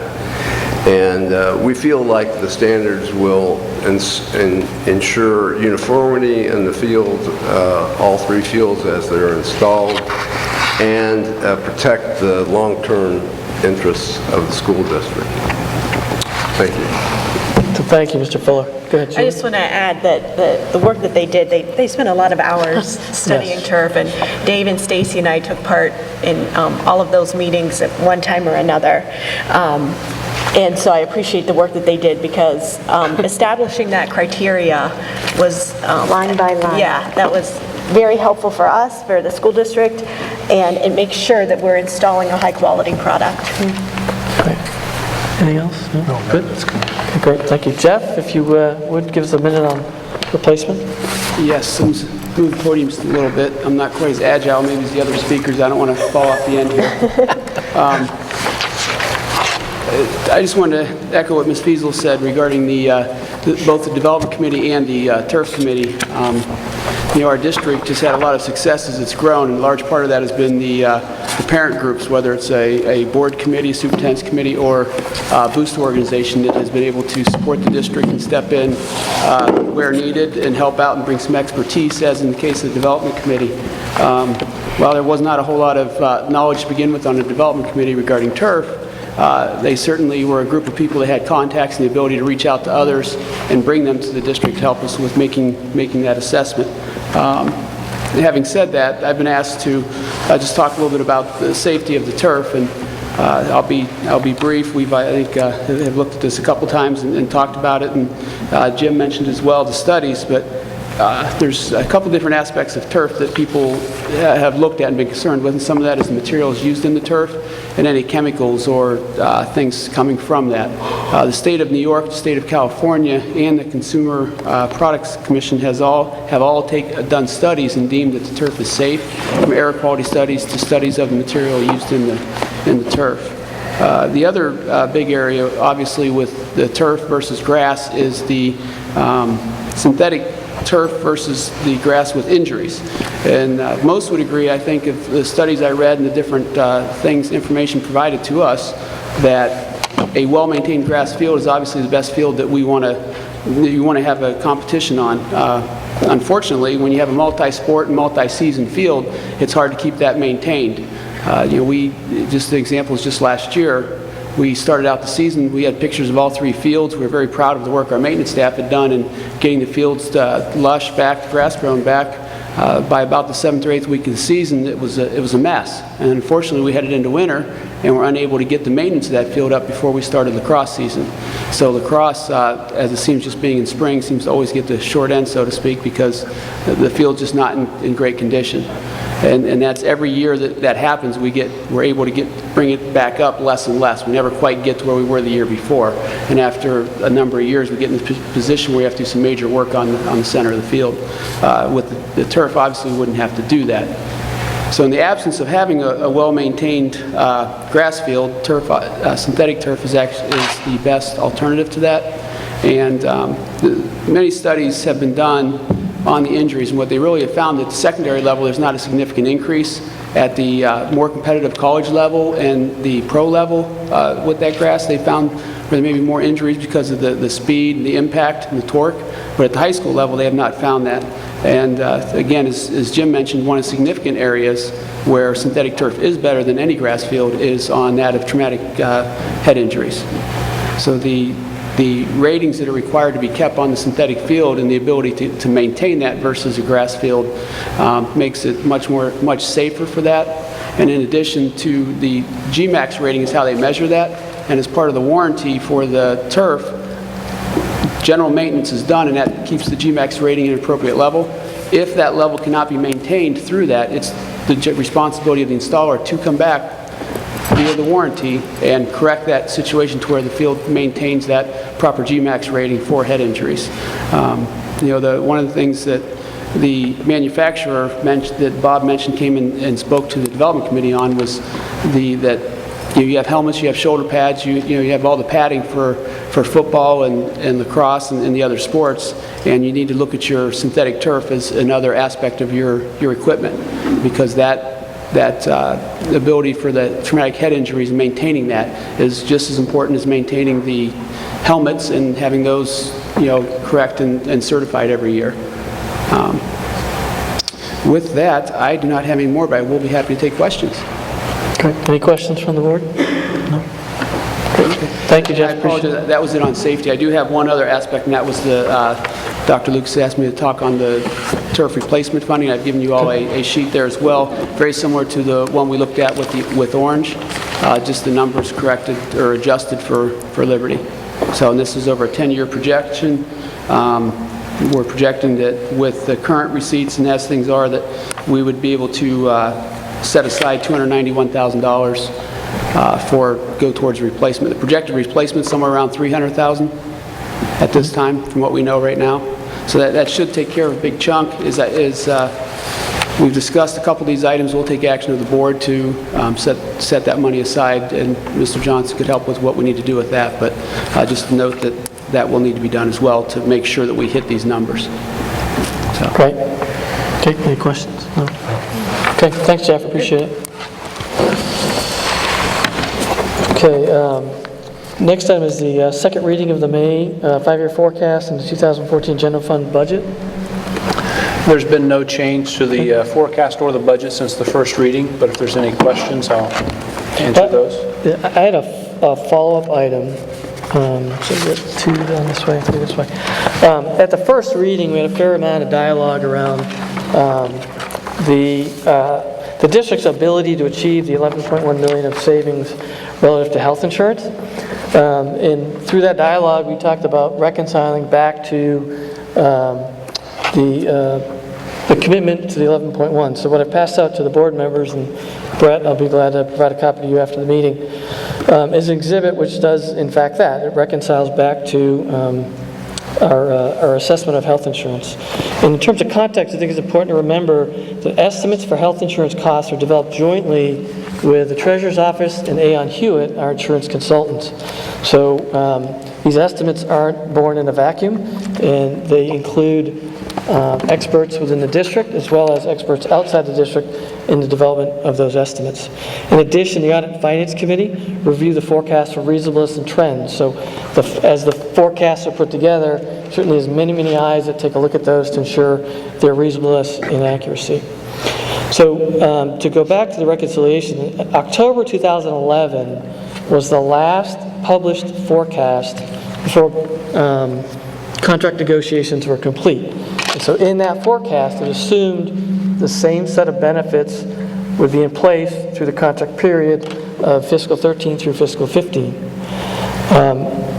The OTA contract and the rest of the negotiated agreements were finished and ratified on or about May of 2012, and those contracts would be effective from July 1 of 12 through June 30 of 15. So insurance program changes were effective 1/1/13.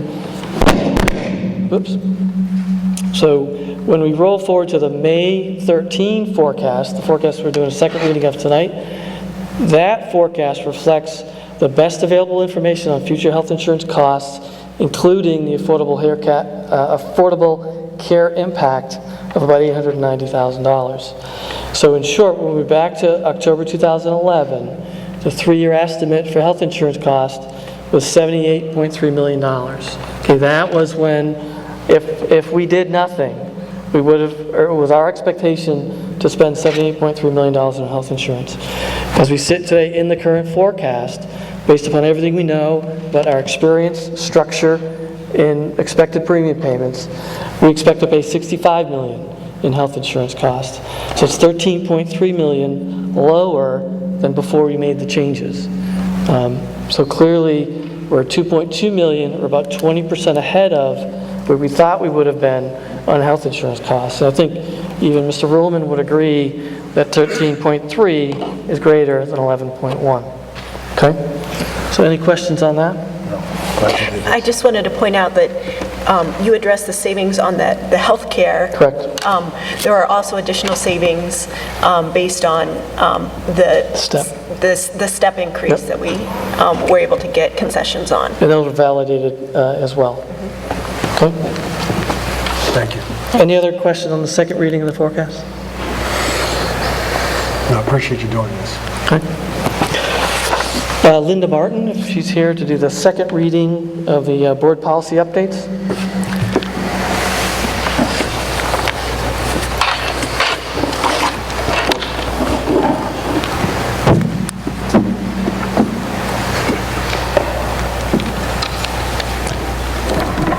Good evening. There's been no changes in the policies from the first reading. However, I did send a detailed explanation regarding some questions on draft policy 6320 purchases. And I hope everybody received that and had a chance to review that information. Are there any additional questions? Any other questions or comments on the policies that were provided? Okay. Thank you. Thank you, Linda. Okay, we're now at public participation session number 2 regarding action items. We've got 3 public participation cards. The first is Tracy Ruge. Tracy, if you'd come up. Please be careful coming up the stairs. The podium's fairly close to the edge. And the specific issue she'd like to address is turf. So Tracy, please, as you know, name and address for the record. Tracy Ruge, 245 Ocam Court, Powell. I have a couple of issues, actually. The first one is the turf issue. And basically, I just want to talk about common sense turf. So I applaud the booster groups for raising money. It's a big effort. However, we must raise the entire amount first. Having loans based on no collateral puts the district at considerable risk that the banks are going to come after the district. So there's got to be some written guarantees, basically that the district will not have to pay for these loans if they go on default. I just don't even know how they got loans without collateral, because I know I can't get loans without collateral in my own personal life. The second thing is, there must be a commitment from the boosters to keep raising money to pay for the replacement field. Right now, you're putting money aside that is excess money that's been saved to pay for a replacement field in 8 years, or whatever it is, 8 to 10 years, when that money could go back to the taxpayers or could be used to extend the levy. So what greater thing that the boosters can contribute if this turf is so great? I mean, it is. It's a nice thing to have. It's an extreme luxury to have. But let's have the boosters keep raising the money for the replacement. There must be 2 bids. I watched all the public comments in April's meeting, and I was very concerned that one of the companies has an immoral owner, and I feel this is a public entity, so there needs to be 2 bids, and you must decline a bid from somebody who's up on prostitution solicitation charges. It sends a wrong message to our students that we do business with vendors of unscrupulous behaviors and character. Must have a plan for long-term maintenance. I've already discussed that. Must ensure student safety and equal use of the field. We know that football is big, and other sports do get more time, but there are a lot of female sports, field sports. There are a lot of lesser-known sports that could use the turf as well. So I'd like to see that be equal time and not the 9 p.m. Saturday nighttime practice field. Most projects take years to come to fruition, especially very, very costly ones. And I just think that why not wait another 1 to 2 years, get more money, and do it right, and do it fair. The second thing I want to talk about is retiree hire. I've talked about this for the last 5 years at various board meetings, but this practice needs to stop unless the benefits are dissolved for the retiree hire, meaning that they get a 1099, they're a consultant. That's the only real cost-effective way for the district. And this has been examined and documented by several media sources. But more importantly, why not employ a young, energetic, former Olentangy Local School District graduate who wants to give back to the district that educated instead? There still is a teacher glut of almost 25% in our state. These former students could come back, pay back to the district that educated them. They deserve a chance. Olentangy could become an exemplar district with this type of practice, as well as continue champion of its own graduates. Thank you. Thank you. Next up is Kirby Nielsen. Again, Kirby, please be careful coming up the stairs. And of course, name and address for the record.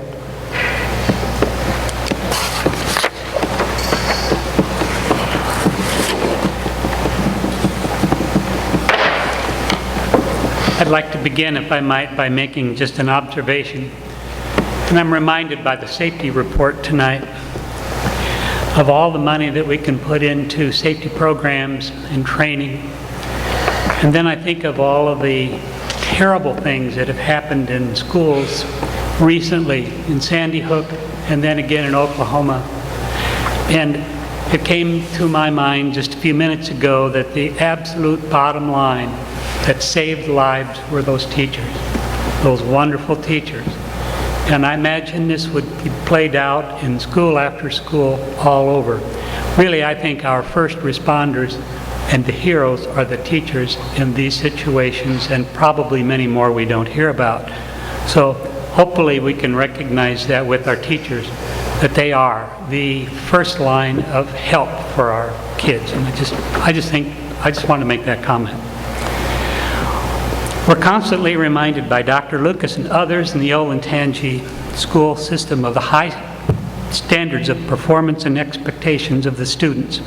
I believe that the way to Increased learning and eventually success in life is through ever-increasing expectations. If we expect our students to be able to compete globally, then they will, and we'll find a way to meet that expectation. But what do we expect of a student athlete? A 1.5 GPA. Well, I'm sure most of our student athletes excel far beyond that standard. Some don't. It is those students that the Olentangy school system has abandoning by not increasing the GPA. A low GPA to play helps ensure that some students will face a bleak future. Why the reference to the GPA? We have heard and may hear more blustery talk tonight, we've already heard, about the wonders of artificial turf. Why, it's a wonder how we've even gotten along this far without it. Once again, you're going to approve a turf project that is funded by private money and beyond public scrutiny. Once again, you will commit taxpayers to a future burden. Once again, you'll rush into something that has nothing to do with education. And all the while, you're abandoning the students languishing at the bottom of the academic pile. If you're going to approve artificial turf, the least you can do is to increase the GPA needed to play sports. Thank you. Thank you, Mr. Nielsen. Rich Rudick, please.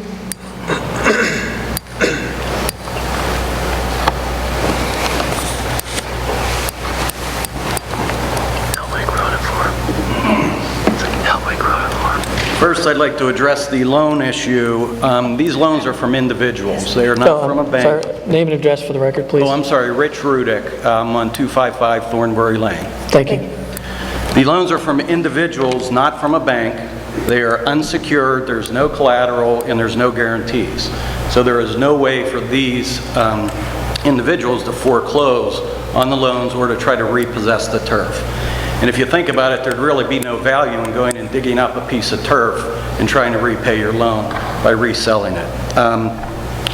Also, the groups have worked very diligently to raise over $500,000 that's going to be donated to the school district, and I think they should be commended for that. Most of these people also have children that are going to be playing on the turf, and they have vetted the safety issue and are very comfortable with it. We did get 2 bids.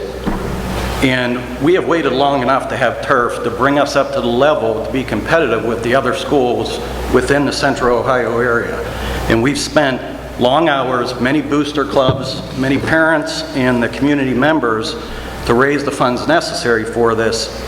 And I think over and above just the dollar amount of the donation the school district's going to benefit from, we also have the student athletes and the band members who are going to benefit from this priceless gift of turf that will allow them to excel as both students and athletes. Great, thank you. Okay, that concludes public participation. So the next item is a board action item, the only board action item, and it is to extend the interim contract for Mr. Johnson through June 30. Could I have a motion to approve? I'll move. Second, please. Second. Any discussion? Seeing none, Mr. Johnson, please call the roll. Mr. King? Yes. Ms. Feasel? Yes. Ms. Dunbar? Yes. Mr. White? Yes. Mr. O'Brien? Yes. Okay. Treasurer action items? For the treasurer action items, I recommend approval of items A through F. I miss it. Pull. Pulling any out? Yeah, can I pull A and F out?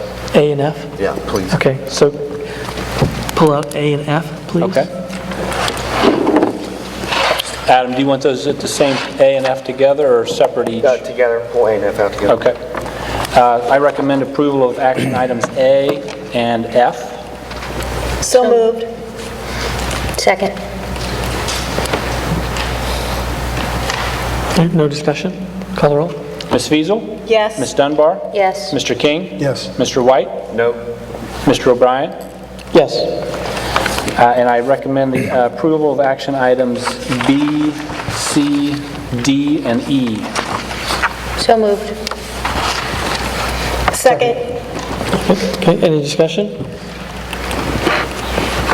The only thing I'd add is, thank you for the donations. Exhibit B4 outlines the donations. I believe they're from PTOs. I don't have it up in front of me, but another meeting with significant dollars of donations. Okay, no other discussion? Call the roll, please. Ms. Dunbar? Yes. Mr. King? Yes. Ms. Feasel? Yes. Mr. White? Yes. Mr. O'Brien? Yes. Superintendent action items. Okay, I have several to pull out here, so Keeping score at home? Hold on. I'm going to present superintendent action items A1, Okay. 3, 8, 10 and 11, 17 through 20, Oh, 17 through 20. yes, items B2 through 8, Okay. items D, E, F, G, H, and J. For approval, please. Also move. Second. Okay, any discussion on the items up for consideration? Seeing none, let's call the roll, please. Mr. King? Yes. Ms. Dunbar? Yes. Ms. Feasel? Yes. Mr. White? Yes. Mr. O'Brien? Yes. Superintendent action items, all the rest, I could say, or do you want me to be specific? Can you list them, please? Yes. Items A2, Including the addendums. including addendums, correct. A2, A4 through 7, A9, A12 through 16, B1, C, I, and K. For approval, please. So moved. Second. Second. Oh, did you second? I second it, yeah. Any discussion? Seeing none, call the roll. Ms. Feasel? Yes. Mr. O'Brien? Yes. Ms. Dunbar? Yes. Mr. King? Yes. Mr. White? No. Okay. So did that include the addendum items? It did. Okay. All those included the addenda. So we're done voting? We are done. Okay, good. I'll now entertain a motion to go into executive session. The executive session, under the Ohio Revised Code, is consider the employment, compensation of public employees, I believe, to be amend that in litigation? Or, no, we did not. No. Okay. We're good. So, the consideration of employment and compensation of public employees. So could I have a motion to go into executive session? So moved. Second? Second. Pick one of us. It was perfectly in unison. Any discussion? Thanks, John. Okay, seeing none, please call the roll. Ms. Feasel? Yes. Ms. Dunbar? Yes. Mr. King? Yes. Mr. White? Yes. Mr. O'Brien? Yes. So there will be no action items taken when we come back from executive session. So we thank you for your time and attention and attendance, and see you next month.